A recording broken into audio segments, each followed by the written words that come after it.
I'm Becky Adams, former Madam and independent sex industry consultant for the BBC and Channel 4 and the big Lotto Fund. So firstly and foremostly, thank you all for coming. It's so nice to be able to say thank you for coming at the beginning of the booking.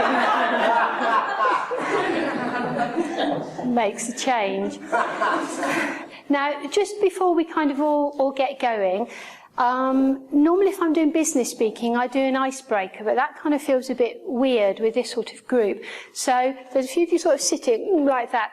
I just want to put your minds at rest and say I'm far more Frankie Howard than Frankie Boyle. So I'm not going to be well, I'm going to maybe be a bit saucy, but I'm not going to be crude and I'm not going to embarrass anybody.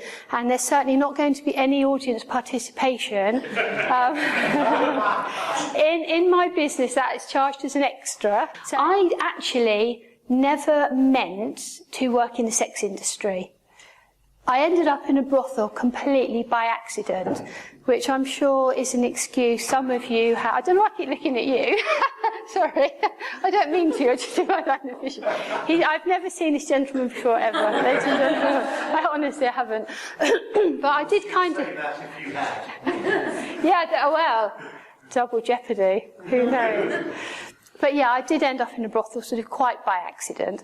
I didn't go to my careers advice at school and say, I'd like a job that disappoints my parents and gets me vilified in the press. Because otherwise they'd have suggested banking or politics. Probably not prostitution. So, yeah, it was all quite by accident. And actually, my slide into illegal debauchery actually started with the Catholic Church. I had quite I suppose, an idyllic, fairly middle-class childhood, convent-educated, living in the beautiful surroundings of mid-Wales. My childhood only slightly marred by my mother, who was a fairly manic control freak. But I left the convent, finished my education, and then joined the British Horse Society and worked with the British Horse Society for a long time, actually doing all my qualifications and my sort of pony training and teaching of young children.